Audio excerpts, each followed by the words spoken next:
Yeah, so this here was the last block of 3 that I cut a while ago above that green Peter Reservoir out of Sweet Home. It's on the middle fork of the Sandy Am. Yeah, so these were green up blocks. This is, like I said, this was the last one. They were all really nice wood. They were all quite different too. It's kind of interesting. And this one here, I think, was just 5 acres, but very nice wood. It's kind of funny. I think it'd been PCT'd or maybe even thinned.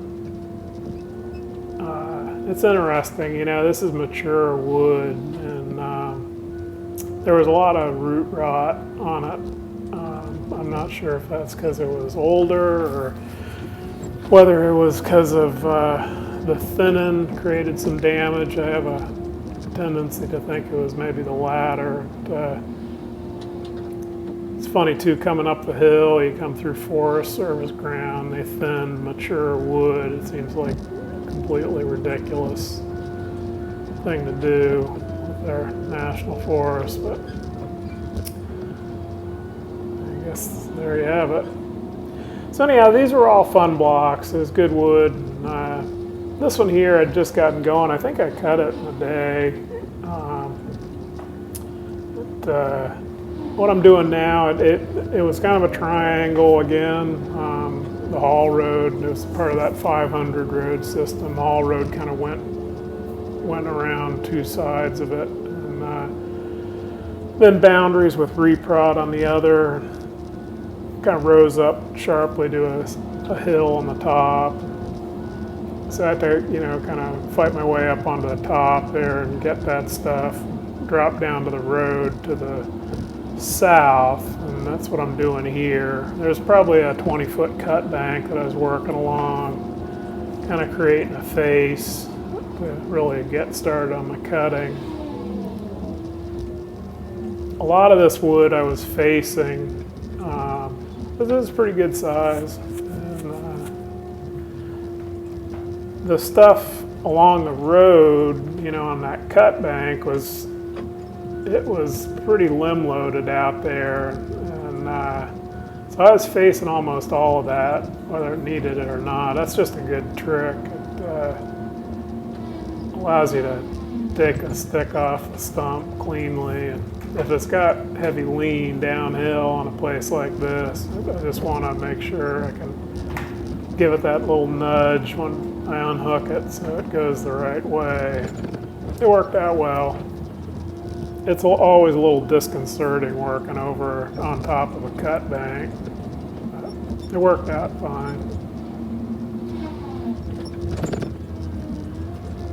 I do think that facing is something that I do probably more of it than I have to. A lot of times if I'm working a face, when I'm going up or coming down, you know, larger wood inside the face that you're going to come to later, it's just, you're right there, you just give it a little face, kind of avoids wear and tear, stress and strain, just makes it easier and quicker. You don't have to travel to it, you know.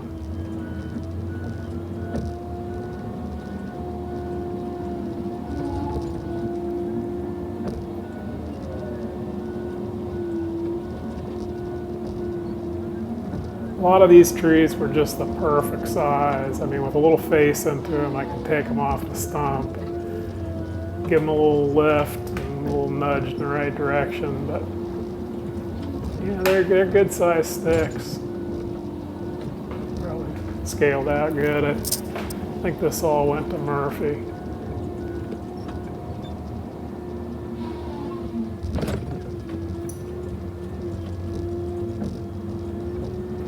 Yeah, so like I said, you can kind of see right there looking up the hill, I'm kind of creating a face because off to the right in the timber, there were 3 faces, or 2 faces and 3 benches, and with the boundary out beyond. So, and it was advanced reprod, real thrifty, and had to protect that.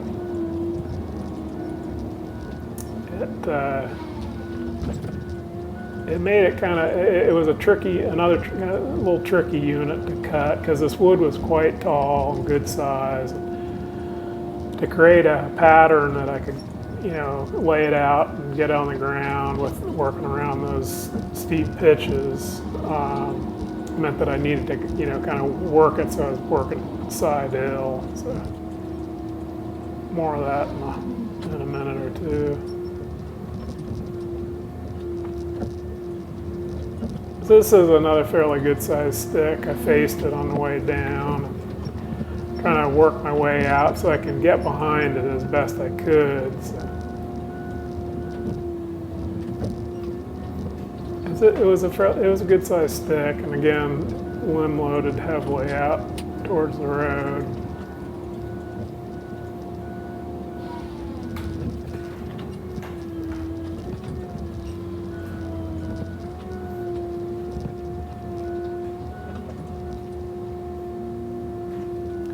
Yeah, cutting downhill and like these scenes are, it kind of points out it's a little bit of a shortcoming with a hot saw, especially with a big disc like this 5702-26, because the back of the disc, it's almost 6 feet. It is basically 6 feet across. So, to get down, reach down the hill, and cut a stick, the back of your head, is contacting the ground. So, when you're cutting timber like this stuff is, it's a little bit of a disadvantage, really. It's really why I prefer, cutting uphill as much as I can.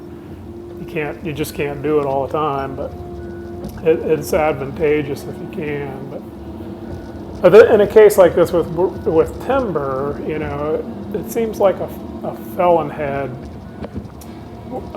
really does offer you some advantages. You can face up a tree from one position and then back cut it, directionally fall it. I know like that 5195 Tigercat head, it's got the rear of the head is angled to give you the ability to drop down as low as you want behind the tree up against the hill. Seems like a pretty interesting concept.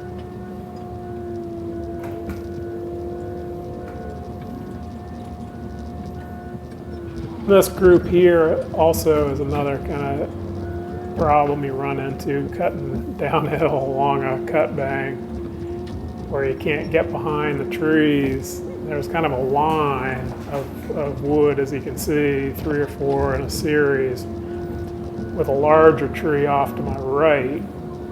And so I think I'm going to cut this one right here now out of the center. And you can see I'm kind of fighting it a little bit once I unhook it, because it wants to get, it's brushing up against that larger tree. And I find I have to be careful with that. Oftentimes that point of balance is pretty tenuous, and if the top happens to get beyond the tree you're trying to pull it around, you've basically lost the tree, I think. And I've done it before, just lose it. You can't fight it. But in this situation, it worked out all right. I was able to nose down, get behind this one, put it on the ground too.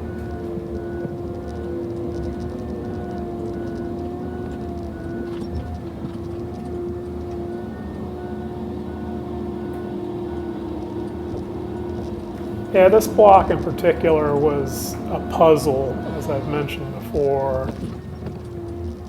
I walked it briefly there before I got going and had a pretty good idea what I wanted to do.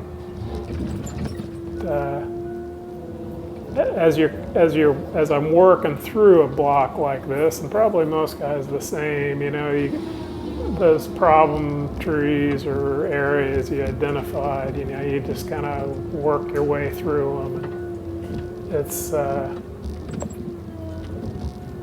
it's pleasing when it goes well.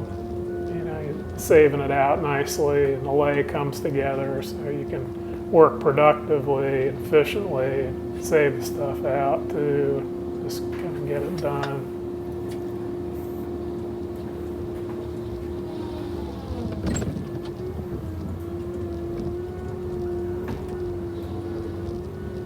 Yeah, so I pulled that piece back along the road, and now I'm cutting my way up on that face. You'll see what I did is I worked up to the point up against the boundary line, and then I had to back cut my way down along that other boundary line in order to create a hole for the rest of the unit to go down kind of side hill. So once again, a lot of opening up and not really a whole lot of cutting. Even though there was a lot of volume on this, only 5 acres, but I'm sure it went 30,000 or better to the acre. But that puzzle thing is just so, it definitely is with larger wood, because there were some trees on this that were, you know, max cut, double cut. Some of them I even have to broaden the face out a little bit, you know. And you have to bear those in mind so you can get around to them, get them faced up, and then put them on the ground.